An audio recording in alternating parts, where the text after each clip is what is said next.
제목을 읽어봅시다. 시작. 다시 일어나라. 다시 한번 시작. 다시 일어나라. 우리 열사람 인사합시다. 다시 일어납시다. 다시 일어납시다. 여러분은 다시 일어나길 주님으로 축복합니다. 두려워 떠는 자여 다시 일어나라. 저는 이 말씀이 참 좋은 것 같아요. 우리는 늘 두렵고 떨리는 가운데 살아가죠. 그러나 두렵고 떨리는 가운데도 하나님은 우리에게 말씀한 것은 다시라는 단어를 주십니다. 그러면서 다시로 끝난 것이 아니라 뒤에 따라오는 말씀이 있는데 일어나라는 것이죠. 여러분들은 다시 일어나기를 주님으로 축복합니다. 두려워 떠는 자는 일어날 힘이 없어요. 왜냐하면 자기가 너무나 마음적으로, 심적으로, 또 육적으로 연약함이 있으면 일어나기가 어렵습니다.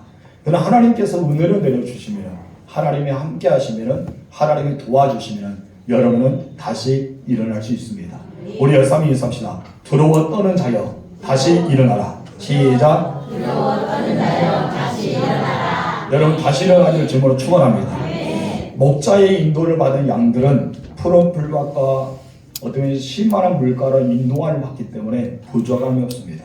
그래서 오늘 본문의 말씀을 거슬러 올라가면은 1절에 여호와는 나의 목자시니 내게 부족함이 없다라고 시편에서는 고백하고 있습니다. 반면 사망의 음침한 골짜기를 다니는 자들은 쉼과 평안을 누릴 수가 없어요. 그들에는 고통과 불안이 감도는 곳에 있기 때문에 늘 마음속에 초조함이 가득할 것입니다. 우리 이 두 장면을 생각해 보세요. 어느 양떼는 실만한 물가와 푸른 초장에 누워있는 그 부족함이 없는 생활과 한쪽에는 사망의 음침한 골짜기를 다니는 양떼들. 여러분 우리는 이 두 모습이 우리의 삶이라 볼 수 있습니다. 여러분들의 인생은 항상 푸른 초장과 실만한 물가만 있으면 좋겠지만 우리는 그러지 못하잖아요. 여러분 이것을 다 꼴을 뜯게 되면 어디로 갑니까? 또한 다른 푸른 초장과 실만한 물가를 찾기 위해서 이동하게 됩니다.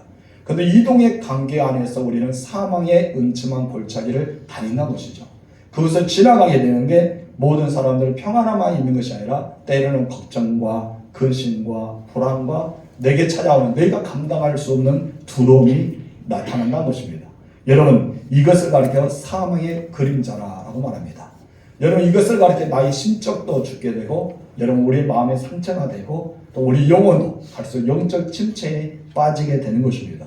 그렇다면 우리는 이렇게 좁고 험하고 햇빛이 들어오지 않은 어둠의 골짜기에 지나갔는데 어떻게 우리는 여기에서 통과하면서 승리할 수 있겠는가? 바로 일어나서 걸어가야 됩니다. 그냥 주저만 있으면 늘 사망의 음침한 골짜기에 앉아 있을 겁니다. 여러분 춥기도 하고 무섭기도 하고 좁기도 하고 험하기도 하고 여러분 햇빛이 들어오지 않은 어두운 가운데 우리는 앉아서 아무것도 할 수 없겠죠. 그러나 하나님께서 무엇을 합니까? 다시 일어나라.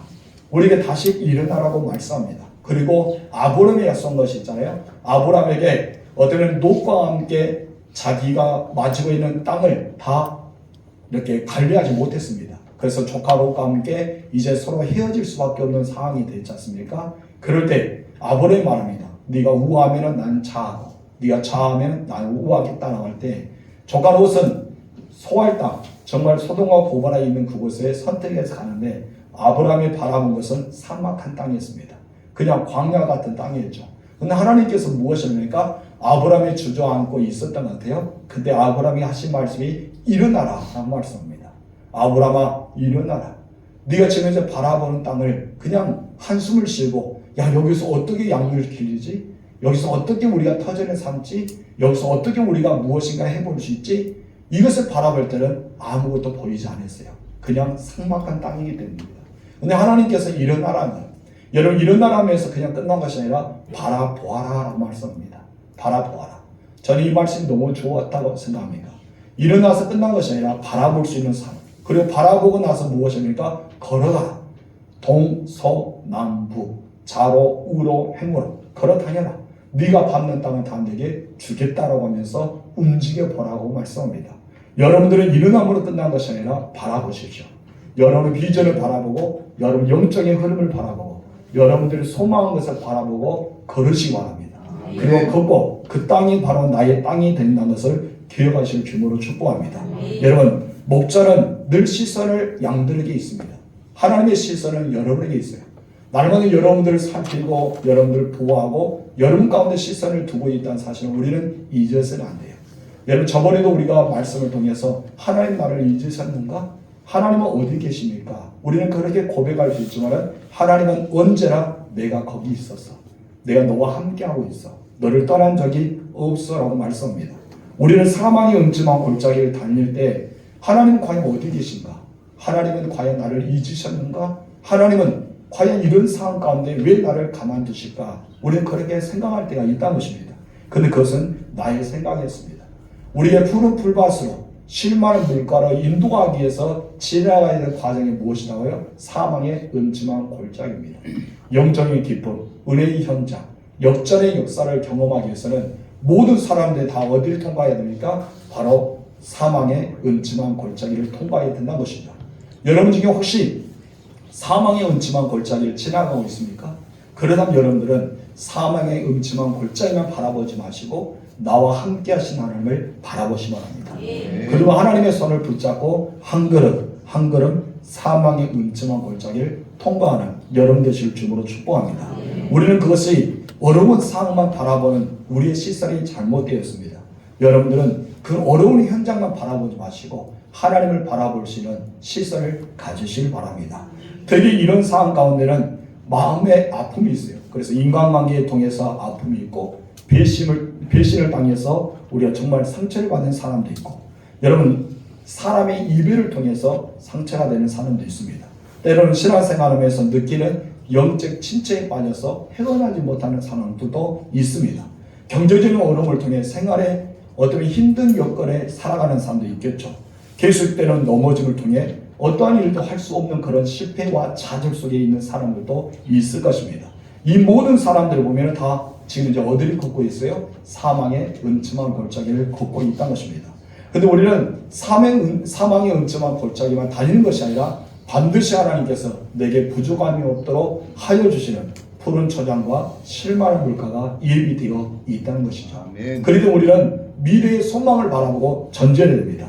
아멘. 어디를 향해 전제해야 됩니까? 바로 사망의 음침한 골짜기 아니라 푸른 풀과 실만한 물가를 바라보기 위해 전진한 우리가 되어야 할 줄 믿습니다. 아멘. 그때 하나님께서는 놀라운 복을 주시죠. 다윗을 그랬습니다.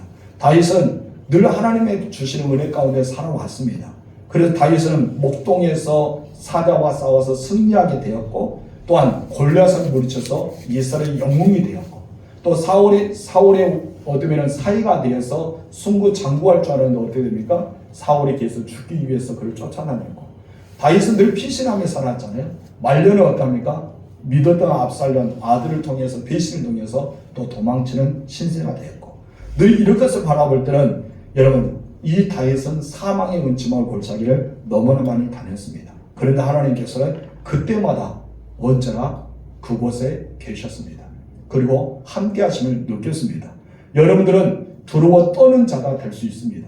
그러나 두려워 떠는 자로 머물지 말고 이제는 어때야 합니까? 일어설 수 있는 자, 그리고 바라볼 수 있는 자, 아멘. 전진할 수 있는 사람에 대할 줄 믿습니다. 따라합시다. 두려워 떨지 말자. 다시 일어나자. 바라보고 전진하자. 그 땅은 누구의 땅이다? 나의 땅이다. 그러면 어떻게 해야 될까요? 어떻게 하면 우리가 다시 일어날 수 있을까요? 첫 번째, 다 같이 읽어보세요. 시작. 주께서 나와 함께 하십니다. 여러분, 하나님이 나와 함께 하시는 것을 믿어야 돼요. 하나님이 나와 함께 하시는 것을 믿지 못하면요, 일어설 수가 없습니다. 여러분, 하나님이 나와 함께 하심을 믿을 때 일어날 수 있잖아요. 근데 믿지 못하면 어떻게 일어날 수 있어요? 지금 현재 상황만 바라볼 뿐인데, 지금 현재 사망의 음침한 골짜기만 바라볼 뿐인데, 여러분 우리는 아무것도 바라보지 못하면 일어날 수 없다는 것입니다. 여러분 사망의 골짜기에 지나가는 자의 공통점은 두려워하고 있다는 것입니다. 지금 두려워하고 있다. 여러분 죽음에 대한 두려움, 질병에 대한 두려움, 실패와 배신에 대한 두려움, 수많은 두려움이 우리를 지금 이제 쌓이고 있습니다. 그래서 우리는 늘 해를 당할까봐, 우리는 악에 처할까봐, 우리는 상처받을까봐 그 두려움이 있다는 것이죠.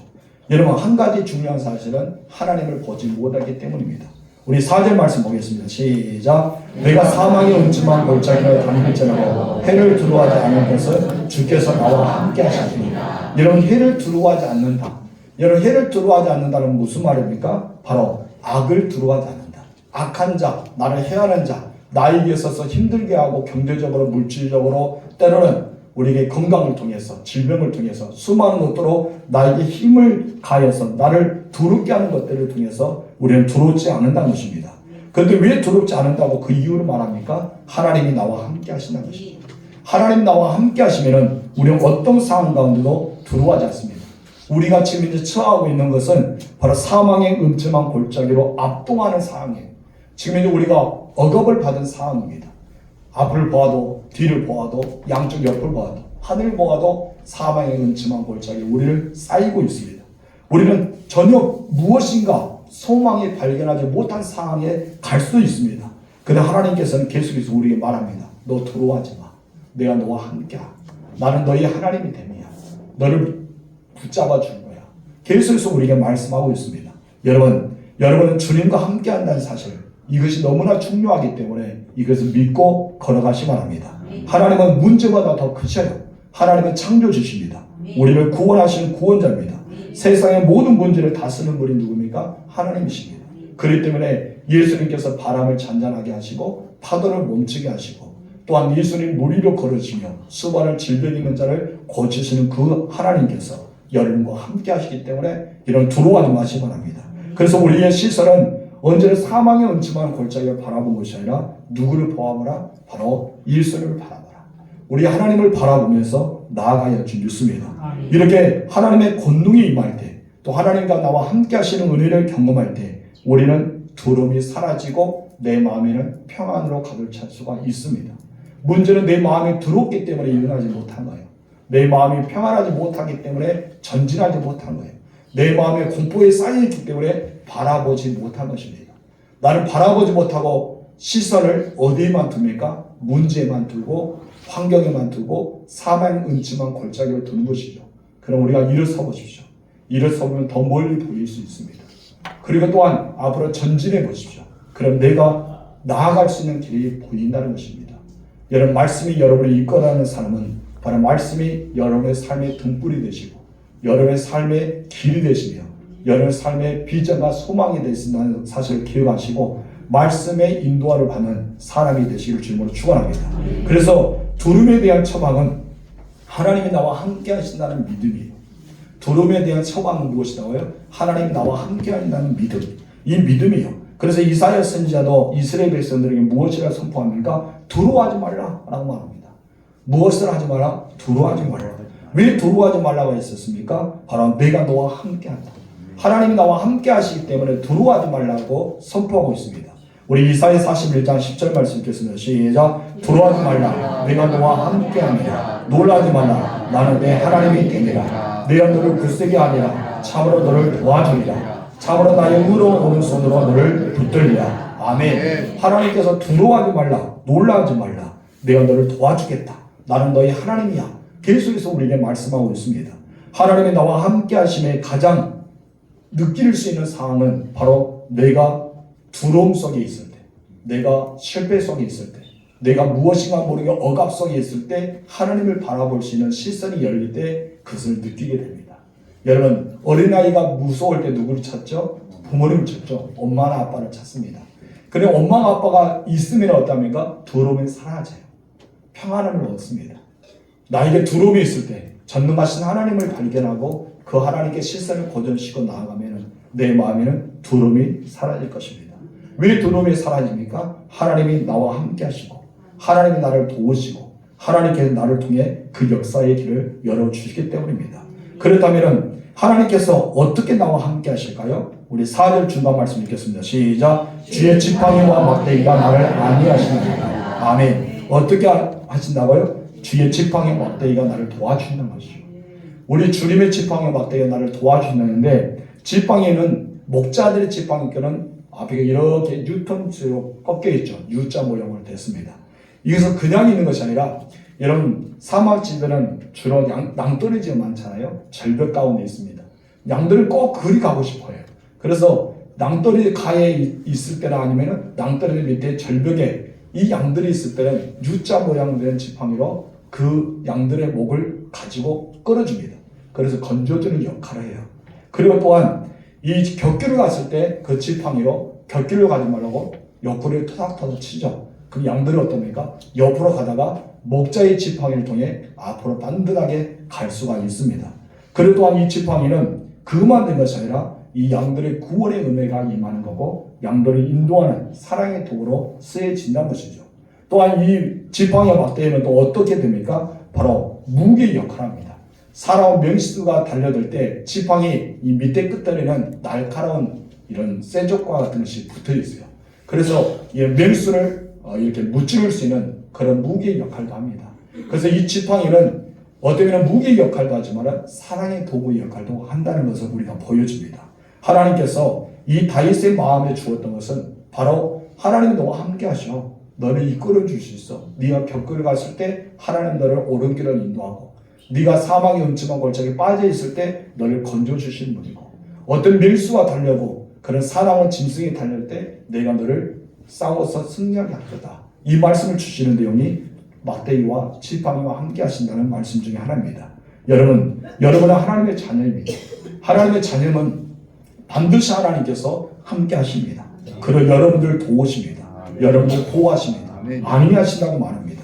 그리고 또한 여러분이 힘들고 어려울 때 이루어 주십니다. 하나님이 여러분의 편이 되십니다. 따라합시다. 하나님은 내 편이다. 맞습니다. 하나님이 여러분 편이에요. 그래도 여러분의 사망의 골짜기로 다닐지라도 두려워하지 말아야 됩니다. 하나님이 함께 하십니다. 여러분 혼자라는 생각을 버리세요. 나는 혼자다. 나는 혼자야. 이 생각을 버려야 되는 것이죠. 하나님은 한 번도 여러분을 혼자 두지 않았습니다. 하나님 반드시 거기에 계셨고 여기에 계셨고 여러분과 함께 하셨습니다. 그렇기 때문에 나 혼자라는 그 사망의 음침한 골짜기에 사로잡히지 말고 그것은 늘 주님이 함께 하셨다는 사실을 기억하시기 바랍니다. 모래 위의 발자기 여러분 잘 알 것입니다. 저도 설교할 때 이 말을 많이 썼죠. 여러분 평범한 모래 위에 거닐 때는 두 발자국이 있었죠. 하나는 나의 발자국이고 하나는 예수님의 발자국이었습니다. 너무나 평안했습니다. 그러나 모래길이 끝나고 나서 이제 언덕이 시작하고 가시밭이 있고 절벽이 있고 낭떠러리가 있고 그럴 때 너무나 힘든 거예요. 이 사람이 너무나 힘들어서 뒤돌아봤더니 두 개의 발자국이 아니라 하나의 발자국밖에 없었습니다. 그때 하나님 앞에 이렇게 호소하죠. 그래서 어쩌면 자기 마음에 털어놓은 고백합니다. 하나님 그럴 수가 있습니까? 평안할 때 나와 함께 하시더니 이렇게 힘들고 어려울 때 나를 왜 버리시고 떠나셨습니까? 나 너무 힘들어요. 그런 말을 하잖아요. 근데 주의 음성이 들려집니다. 자세히 보아라. 너의 발자국이 아니라 그 한 발자국 남았다는 것은 나의 발자국이야. 네가 힘들고 어려울 때 내가 업고 너를 걷고 있는 나의 발자국이란다. 그 말을 했단 것이죠. 그리고 뒤에 자세히 보니까 자기의 발자국이 아니라 주님의 발자국이었단 것입니다. 우리는 그렇게 힘들고 어려울 때는 자기만이 걷는다고 생각해요. 그래서 나 혼자, 하나님 왜 혼자 주셨습니까? 나는 혼자야 하면서 우리는 계속해서 사망의 음침한 골짜기에 빠져나오지 못하고 가면 갈수록 어디로 들어가고 있어요? 사망의 음침한 골짜기에 계속해서 들어가고 있습니다. 하나님이 함께 하심에도 불구하고 여러분 이제는 눈을 들어 하나님을 바라보세요. 내 옆에 계신 하나님의 손을 붙잡으세요. 그래서 여러분들의 인생에는 사망의 음침한 골짜기 아니라 그것을 빠져나오는 하나님의 놀라운 은혜가 있는 그런 현장을 경험하실 줄로 축복합니다. 하나님은 세상에서 이 세상보다 여러분을 더 사랑하십니다. 그리고 여러분과 함께하기를 원합니다. 끊임없이 내가 이렇게 말합니다. 내가 너와 함께하라. 내가 너를 버리지 않아. 내가 너를 떠나지 않아. 너와 함께하고 있어. 우리 주님은 늘 그렇게 말씀하십니다. 여러분께서 이 말씀을 생각하면서 세상보다 나를 더 사랑하신 분이 나와 함께 하신다는 사실을 기억하시고 다시 일어나기를 주님으로 축원합니다. 두 번째 다 같이 읽읍시다. 시작. 원수의 목전에서 상을 차려주신다. 아멘. 선한 목자 되신 주님께서 나와 함께 하셔서 사망의 음침한 골짜기를 통과한 것도 엄청 은혜가 되잖아요. 그런데 그뿐 아니라 내 원수의 목전에서 내게 상을 차려 주신다고 말씀합니다. 5절 말씀 읽겠습니다. 주께서 내 원수의 목전에서 내게 상을 차려 주시고 여기서 상은 어떤 뜻이냐면 이런 뜻이 있습니다. 넘겨주세요. 다 같이 시작.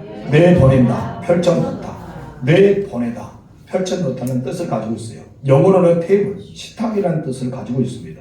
양들에게 푸른 초원을 펼쳐놓으시는 것이죠. 그래서 목양의 지대를 만들어 주십니다. 이 선한 목자가 있는 곳에는 늘 풍성합니다. 식탁이 풍성하고 자기는 마실 수 있는 음료가 가득합니다. 그래서 예수님께서 말씀하면서 내가 영원히 노마지 않은 내가 샘물을 너에게 주겠다라고 말씀하지 않습니까? 그래서 우리에게 늘 먹을 양식이 풍성하고 늘 목마르지 않도록 생수의 강이 우리에게 흘러넘치는 그 식탁으로 만족함을 주시는 것이죠. 그래서 이 식탁에는 만족이 있고 평안이 있고 기쁨이 있어요. 그래서 양떼들은 끊임없이 기뻐함이 그 안에 살아갈 수가 있는 것입니다. 이것은 예수님께서 베풀어 주시는 식탁이라는 것입니다. 그런데 이것을 어디다 식탁을 베풀어 준다 했습니까? 내 원수의 목전에서, 내 원수가 보는 눈앞에서, 원수가 보는 눈앞에서 내가 상을 차려줄게 라고 말씀하고 있습니다. 원수가 바라보는 그 현장에서 풍성한 식탁을 베풀어 준다고 말씀합니다. 하나님 백성에게는 원수가 많습니다. 그렇죠? 여러분의 원수가 많아요. 그래서 예수님께서 제자들을 세상에 보내시면서 어떻게 합니까? 이리 가운데 보낸 것 같다. 수많은 원수들이 눈을 겨루고 있는 이 가운데 봅니다. 이런 사도 바울도 복음을 전도하기 위해서 많은 능력이 나타내는 바울도 계속해서 사망의 음침한 골짜기처럼 이리 때처럼 수많은 사람들이 그를 미워하고 계속 해치려는 사람들이 있었던 것을 보게 됩니다. 여러분 그 원수는 여러분 주변에 많습니다. 열 사람 보세요. 이 사람은 아니겠죠? 그 사람들은 원수가 아닐 거예요. 그래요. 까다없이 미워하고 시기하고 질투함을 당하고 망하기를 바라는 사람들이 원수일 것입니다. 예수 믿는 자는 이유로 해방하고 괴롭히는 사람들도 있습니다. 여러분들은 그렇지 않겠지만 실제로 그런 사람들이 있어요. 그런데 하나님께서는 그런 원수들, 까닭없이 나를 미워하는 사람들, 시기하고 질투하는 사람들, 나의 신앙생활을 방해하는 사람들, 내가 망하기를 원하는 사람들, 그 앞에서 그 사람들이 보고 있는 눈앞에서 무엇을 차려주신다고요? 상을 차려주신다는 것입니다. 다시 말해서 원수의 목전에 상을 차려주신다는 것은 역전의 은혜입니다. 그들이 생각할 수 없는 역전의 은혜. 하나님이 엄청나게 주시는 복의 근원, 하나님이 주시는 복의 근원이 열려지는 축복이라는 것입니다. 찬양도 있잖아요. 이제 역전되리라.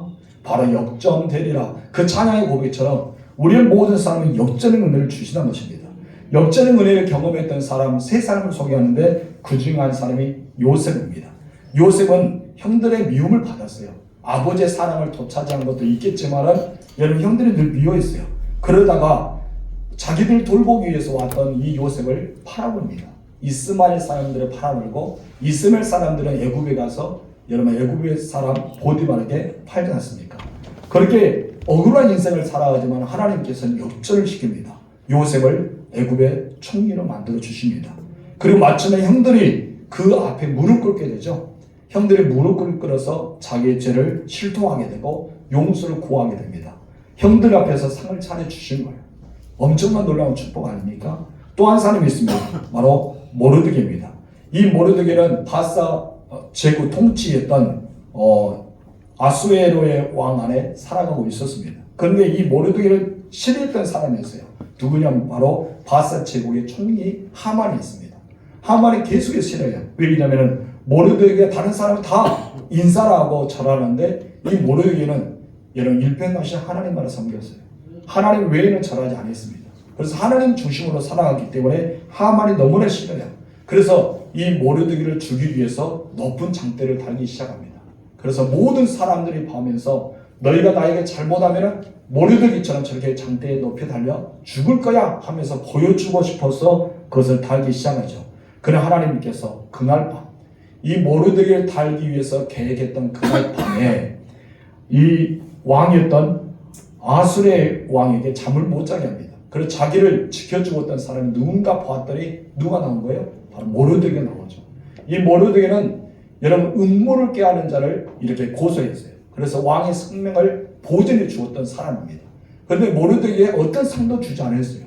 그냥 조용하게 자기 위치에 앉아서 열심히 그 일을 했던 사람이 모르드게였습니다.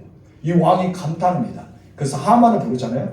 하만을 불러서 나의 생명을 구한 자에게 너는 어떻게 주기를 원하냐 했더니 어떡합니까? 왕이 타는 그 수레와 왕이 쓰였던 그 의복과 왕관을 쓰고 모든 사람에게 왕을 위해서 하는 사람은 이렇게 돼야 된다라고 했어요. 그런데 누구를 생각했어요? 자기인 줄 알았다는 것이죠. 하만 자기인 줄 알았는데 오히려 누구였습니까? 자기 원수처럼 생각했다. 자기 미워했던 사람 누구예요? 모르드게잖아요. 모르드게가 있는데 그냥 그렇게만 한 것이 아니라 하만을 시킵니다. 왕을 해서 이렇게 한 자가 이렇게 될 것이라면서 하만이 오히려 그 말하고 나니까 속이 부글부글 끓는 거예요. 이 소식을 듣고 나서 주변에 자기 아내와 친지들이 무엇을 합니까? 말입니다. 이제 역전이 됐다. 모르드게를 해하려 하지 마라. 너의 생명이 죽을 것 같다라는 말이 끝나자마자 누가 합니까? 에스더가 초대하죠. 왕궁으로. 그래서 초대하는 길이 바로 자기의 생명을 잃은 길이었습니다. 모르드게를 죽이려 했던 그 장태에 자기가 달았습니다. 자기가 높이 될 줄 알았는데 자기의 앞에 여러분 모르드게가 상을 차려주면서 모든 사람 앞에 왕의 수레에 태우면서 왕을 위해서 살아간 자는 이렇게 될 것이라고 선포한 자가 되었던 것입니다. 여러분 원수가 있습니까? 때는 나의 원수라 생각하시는 분 있습니까? 여러분들이 대신 갚으려 하지 마십시오. 하나님이 여러분 앞에 그 사람들 앞에 그들이 보는 앞에 상을 차려줄 줄 믿습니다. 또한 원수의 목전에 상을 차려주신 하나님의 은혜를 이 사람이 정말 많이 경험했어요. 누굴까요? 오늘 본문의 저자였던 다윗이죠. 다윗은 어마어마한 것을 경험했습니다. 그 하나님의 마음에 딱 맞는 사람이라고 칭함까지 받았던 사람이 다윗입니다. 다윗에게는 원수가 참 많았어요. 그렇게도 원수가 있을까요? 장인도 자기 원수가 되고 형제들도 원수가 되고 자녀까지도 원수가 되고 참 원수들이 많았습니다. 어떤 절대 권력을 가졌던 이 사울 왕이 모든 것을 동원해서 다윗을 죽이려 했잖아요. 심지어 악신에 걸려서 이 다윗이 수금을 타면 악신이 나갔어요. 그런데 그날도 수금을 타고 있는데 이 사울이 창을 들어 다윗을 죽이려고 던지잖아요. 다행히도 이 다윗이 젊었는지 잘 피해서 이 창이 벽에 박고 자기는 살았지만은 그런 일이 숱하게 많이 있었던 것이죠. 그래서 사울은 이 다윗을 죽이기 위해서 끊임없이 계획을 이러면 포기하지 않았습니다. 다윗을 죽이기 위해서 치열한 전투에 최전방에 서게 하였어요. 그런데도 승리하고 돌아온 거예요. 자기 딸의 미끼는 무엇입니까? 여러분 적대를 분리했을 사람들이 포필 이글릿을 다 100개 갖고 오면 이렇게 100개를 가지고 오면 내 딸을 죽겠다라고 했는데 다윗을 죽이기 위한 작전이었잖아요. 근데 다윗이 또한 능히 그렇게 해야 봅니다. 이 모든 것을 보면은 다윗은 늘 승리했어요. 그 이유는 무엇일까요? 하나님이 함께 하셨다는 것이죠. 그래서 사무엘상 18장 28절에서 29절 보면은 이렇게 기록하고 있습니다. 다 같이 읽읍시다. 시작. 여호와께서 다윗과 함께 계심을 사울이 보고 알았고 사울의 딸 미가도 그를 사랑하므로 사울이 다윗을 더욱 두려워하여. 아멘. 사울 왕이 하나님께서 다윗과 함께 하심을 알았습니다. 그래서 보고 알았던 것이죠. 그리고 사울이 다윗을 어떻게 했습니까? 더욱더욱 두려워했어요. 여러분께서 정말 주변의 사람에게 내가 하나님과 함께 하신 것을 보여줘야 됩니다. 여러분이 하나님과 함께 하심을 보여주게 되면 여러분이 싫었던 사람, 여러분 미워하고 있는 사람, 여러분 대적이라고 생각했던 원수들은 두루 떨 수밖에 없겠죠. 여러분 감히 누가 해야 할 수 있겠습니까? 여러분 앞에 누가 맞설 수가 있겠습니까? 여러분 앞에 누가 당한다고 달려들 수가 있겠습니까? 여러분 우리가 보여주지 못한 거예요. 나와 함께 하심을 보여줘야 됩니다. 요셉이 자기와 함께 하심을 보여주었잖아요. 우리도 하나님이 나와 함께 하신 것을 보여줘야 될 줄 믿습니다. 여러분 역전의 하나님은요, 하나님이 하나님됨을 드러내는 거예요. 아멘. 하나님이 나의 하나님을 고백하게 만들 것입니다. 아멘. 여러분의 주변의 사람들이 여러분이 하나님과 함께 하심을 보는 역사가 일어나기를 주님으로 축원합니다. 아멘. 여러분 남편이 보시기 바랍니다. 여러분 아내가 보여지기를 바랍니다. 아멘. 여러분의 자녀뿐 아니라 이웃들이 하나님이 나와 함께 하심을 발견하고 보여지는 역사가 일어나기를 주님으로 축복합니다. 아멘. 그래서 그들은 함부로 나에게 대하지 못한 거예요. 그들이 오히려 두려워 떤다는 것이죠. 여기 말하잖아요. 사울왕이 다윗을 바라볼 때 어떤 마음이었습니까? 더욱더욱 두려워해요. 더욱더욱 두려워하게 만들었다는 것이죠. 하나님이 함께 하시면 더욱더욱 두려워할 수밖에 없습니다. 여러분, 하나님이 여러분의 원수의 상을 차려주십니다. 여러분들 누리며 살아가면 되는 것입니다. 그럼 우리는 어떠합니까? 이 원수의 목전에서 절망합니다. 때는 자기를 한탄합니다. 하나님이 함께 하신다에도 불구하고 하나님이 도와주신다에도 불구하고 이 싸움은 너의 싸움이 아니라 나의 싸움이라고 하나님이 친히 말씀에도 불구하고 우리는 무엇을 합니까? 절망합니다. 그래서 스스로 말합니다. 나는 안 돼. 나는 이제는 더 이상 아무것도 할 수 없어. 나는 실패해야 할 거야. 나는 해봤자 안 돼. 우리는 스스로 그렇게 말하잖아요. 왜 여러분 그렇게 낮은 자존감이 있습니까? 우리는 자존감을 높여야 됩니다. 그 대신 자존심을 버리세요. 자존감을 높이세요. 하나님이 함께 하신다. 하나님이 하게 하신다. 하나님이 능히 이루신다. 하나님이 도우신다. 아멘. 이 싸움에서 나를 승리하게 하신다. 아멘. 나의 도전은 되는 거예요. 아멘. 하나님이 나를 붙잡아 주신 거예요. 여러분 모든 상황 보세요. 하나님이 선하게 인도하지 않습니까? 직장도, 사업도, 일터도, 농사도 모든 부분 하나님이 선하게 인도하셨어요. 여러분 우리 하나님께서 함께 하시는데 왜 여러분 안 된다 합니까?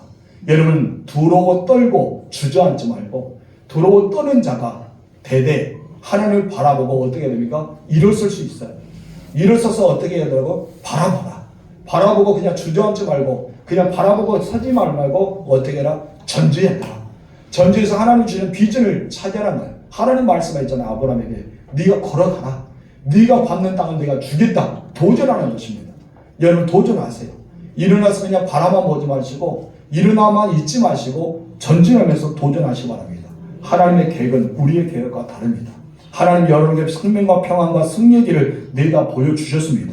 이제 나의 목자 되신 하나님과 동행하시면 되는 거예요. 하나님이 이끌어 주시는 우리는 따라가면 되는 것입니다. 그래야 해서 이 원수들을 보고 있는 그 눈앞에서 나를 높여주는 것입니다. 원수들을 보고 있는 눈앞에서 내 안에 평안이 넘치게 하는 것입니다. 원수들을 보고 있는 그곳에서 승리의 만찬을 차려주신다고 말씀하고 있는 것입니다. 그래서 나의 평생에 하나님이 차려주신 그 식탁에서 승리의 만찬, 평안의 만찬, 행복의 만찬을 누리며 살아갈 수 있는 것입니다. 여러분 다시 일어나기 바랍니다. 다시 일어나서 하나님의 손을 잡고 전진하시길 바랍니다. 여러분 원수의 눈앞에서 여러분 창을 차려준다는 거예요. 마음껏 누리시길 주님으로 축원합니다. 세 번째 다 같이 읽읍시다. 시작. 기름을 내 머리에 부으십니다. 아멘. 5절 말씀 중간부터 읽겠습니다. 시작. 주께서 기름을 내 머리에 부으셨으니 내 잔이 넘치나이다. 아멘. 목자는 갖고 온 양들을 한 마리씩 품에 품어서 머리에 기름을 부어주신대요. 머리에 기름 부어줘요. 그 이유가 세 가지 이유가 있는데 첫 번째 우리 다 같이 읽읍시다. 시작. 악종의 손으로부터 양을 보호하기 위해서다. 여름철이 되면 이 파리들이 주로 이 짐승들의 코, 귀 이런 데 많이 붙어요. 그래서 이 해충들이 붙어서 이런 데에 막 알을 까면은 그 알을 통해서 고통을 이기지 못하고 술을 죽는 양들이 있답니다. 그래서 이것을 예방 차원으로 머리에 있는 이런 데다 기름을 발라주면은 해충이 달려들지 않는다는 거예요. 그 이유가 하나가 있고요. 두 번째 이유 볼까요? 다 같이 시작. 양들의 싸움을 막기 위해서다. 여름이 지나고 가을째 되면은 이 암양을 이게 차지하기 위해서 승양들이 막 싸워요. 싸우는데 이렇게 싸우다 보면 어떡합니까? 자기의 뿔이 꺾이게 되고 다치게 되는데 이상하게 이것을 기름을 발라주면은 여러분 서로 싸우다가 어떠면 미끄러지잖아요. 이게 미끄러지면은 이 승양들이 포기한답니다. 그래서 서로 다치지 않는다요. 그래서 양을 많이 기르고 있는 목자들은 이 양들에게 기름을 발라주는 그런 모습으로 서로 다치지 않도록 보호해 준다는 것이죠. 세 번째 다시 읽읍시다. 시작. 상처를 치료하기 위해서다. 그래요. 이 기름을 바라볼 때 서로 수풀이나 아니면 풀 뜯다가 어디 지나가다가 다치잖아요. 그때 기름을 발라줘요. 이것을 우리가 생각할 때 여러분 사마리아인을 생각해 보세요. 예루살렘에서 여리고를 지나가는 동안 강도 많은 사람이 생기잖아요. 강도 만나서 모든 것을 다 벗기고 빼앗기고 상처 입어서 누워 있었어요. 그때 레인도 지나가고 제사장 지나고 그런 사람 지나가는데 사마리아 사람이 보고 그 사람이 처방한 것이 있었어요. 어떤 것을 처방했습니까? 그 환자에게 포도주와 기름을 부어줬어요. 상처에게 기름을 발라주었다는 것이죠. 이것처럼 이 목자들은 양들이 닫혀있는 것을 기름을 부음 받습니다. 이게 발라줍니다. 근데 이 기름이 성경에는 200번이나 등장할 정도로 기름에 대해서 이야기하고 있습니다. 그렇다면 본문에서 양들이 했던 우리에게 기름을 부어주시는 그 기름은 과연 무엇일까요? 바로 그 기름은 바로 하나님의 능력입니다. 쉽게 말하면 성령의 기름 무엇이라는 것이죠. 예수님도 사역을 시작하면서 성령과 능력의 기름 부음을 받았다고 했습니다. 그래서 예수님 기름 부음 받고 나서 어떤 일을 합니까? 선한 일을 행하시고 마귀에 눌린 모든 사람을 고쳤다고 이야기하죠. 사도행전 10장 38절에서 근거합니다. 다 같이 읽읍시다. 시작. 하나님이 나사렛 예수에게 성령과 능력을 기름 붓게 하셨으니 그가 두루 다니시며 선한 일을 행하시고 마귀에 눌린 모든 사람을 고치셨으니 이는 하나님이 함께 하셨습니다. 아멘. 우리 모두 이런 은혜가 임하기를 주님을 축원합니다. 그리고 사모하시 바랍니다. 반드시 하나님의 성령의 기름 부으심이 여러분에게 있다는 것이죠. 우리가 정말 성령 충만한 기름을 받아야 되는 이유는 무엇입니까? 바로 우리가 5절 중간의 말씀에 나와 있습니다. 다시 한번 읽겠습니다. 주께서 기름을 내 머리에 부으셨으니 내 잔이 넘치나이다. 이런 왜 성령의 기름을 부음받아야 돼요? 내 잔이 넘쳐야 되기 때문에. 성령 충만, 기름 부으심. 하나님께서 싸우고 지치고 힘들어하는 사람에게 기름 부어주는데 다른 것이 아니라 바로 내 잔이 넘치라는 것이죠. 여러분, 싸움이 사라지고 화목이 이루어지고 상한 마음, 좌절의 마음, 우리가 보면은 거절된 마음, 상처되고 상실된 된 마음, 이런 마음들이 치료되는 것이 바로 기름 부으시는 것입니다. 성령의 기름을 부음받으면 날마다 새로워집니다. 다윗은 말합니다. 시편 92편 10절 중간 말씀 시작. 아멘. 여러분, 기름을 부었는데 어떤 기름을 부어줘요? 신선한 기름. 날마다 새로워지는 기름을 부음받는다는 것이죠. 오늘도 여러분들은 기름 부음받아야 됩니다. 어제의 기름 부으심이 아니라 오늘의 신선한 기름, 하나님의 성령의 기름 부으심이 오늘의 내 안에 일어날 때 여러분 마음속에는 미움과 다툼이 사라집니다. 오만과 불평과 불만이 사라집니다. 그리고 여러분 성령의 기름 부으심 받으면 어떤 것이 일어납니까? 감사와 찬송으로 충만해진다는 것이죠. 그래서 우리는 기름 부음 받을 때 내 잔이 넘치나이다 고백이 이루어지는 것입니다. 여러분 속에는 그런 은혜가 임하기를 주므로 축원합니다. 우리 마태복음 5장 23절 24절 읽겠습니다. 시작. 그러므로 예물을 제단에 드리다가 거기서 내 형제에게 원망하는 말한 일이 있는 것이 생각나거든 예물을 제단 앞에 두고 먼저 가서 형제와 한몫하고 그 후에 와서 예물을 드리라. 하나님께서 우리에게 언제나 풍성하게 은혜를 내려주십니다. 그러나 이 풍성한 은혜도 내가 화해하지 않으면, 내가 무엇인가 막혀 있으면 이것을 온전하게 은혜를 누리지 못한 거예요. 누구의 미워하는 마음, 누구로부터 상처받는 마음, 이런 마음이 있으면 주의 은혜를 우리가 경험한다 해도 그 은혜에 빠져들지 못한다는 것이죠. 그래도 우리는 온전한 예배를 드리게, 온전한 하나님 앞에 나아가기 위해서는 내 마음에 성령의 기름 부음이 반드시 필요하다. 내가 기름 부음 받을 때 내 마음이 온유하게 되는 거예요. 내 마음에 감사가 되는 거예요. 미움과 원망과 불만과 불평이 다 사라지고 그 사람들을 감싸게 되고, 그래서 여러분 내가 잘못한 사람들 가서 미안하다고 화해도 요청하게 되고 또 용서함도 우리가 구하게 되고 서로 그런 은혜가 있는 것입니다. 그래서 우리는 이 마태복음 5장에서 말씀했던 은혜가 우리의 삶 속에 나타나야 되는 것이죠. 예배도 중요하지만 예배보다 더 중요한 것은 화해입니다. 우리가 형제간의 화해, 나의 예배를 받으실 만한 하나님 앞에 나와서 그 은혜가 임하여 주십니다. 여러분 그렇지 않으면 결코 행복할 수 없다는 것이죠. 여러 개 묻겠습니다. 여러분들은 행복하십니까? 진짜 행복하십니까? 여러분 안에 미움이 없어요? 증오도 없어요? 시기와 질투, 분내, 그리고 불만, 불평, 이것이 있다면 우리는 결코 행복할 수가 없습니다. 우리가 이런 것이 있다면 내 잔이 넘치나이다 고백도 할 수가 없다는 것입니다. 여러분의 삶에서는 내 잔이 넘친다는 고백이 일어날 줄 믿습니다. 다윗은 사망의 음침한 골짜기를 다니면서 나와 함께 하신 하나님을 만났습니다. 수많은 배신과 또한 수많은 실수도 있었지만 넘어짐에도 불구하고 상처와 억울함에 불구하고 부족함이 없는 은혜가 그에게 임하였던 것입니다. 그 이유가 무엇입니까? 하나님이 나의 목자가 되셨기 때문입니다.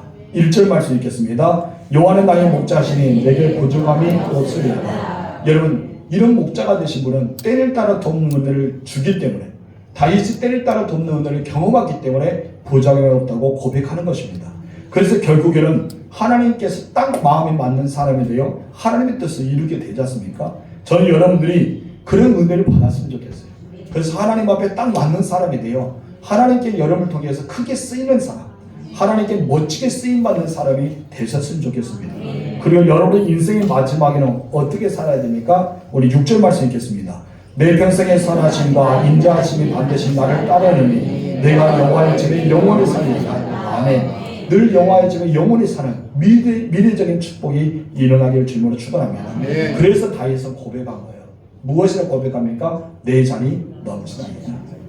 여러분의 삶 속에는 이 잔이 넘쳐야 돼요. 성령의 기름 부으심을 통해 하나님 나와 함께 하심을 믿으면서 또 원수의 눈이 보고 있는 그 앞에서 상을 차려주시는 그 은혜를 경험하는 내 잔이 넘치나이라는 고백이 나와야 됩니다. 더러워 떨지 말고 주저앉지 말고 이제 일어나십시오. 다시 일어나서 여러분 무엇을 하라고요? 바라보십시오. 그리고 바라보고 어떻게 하라고요? 전진하십시오. 전진해서 선포하세요. 너는 내 것이다. 나는 승리할 거야. 어떻게 승리한다? 역전의 은혜로 승리할 거다. 우리의 승리를 높여주시기 바랍니다. 왜 이렇게 당당할 수 있어요? 그렇죠. 하나님 나와 함께 하시기 때문에. 왜 당당할 수 있어요? 온수의 목전에 내게 상을 차려주시기 때문에.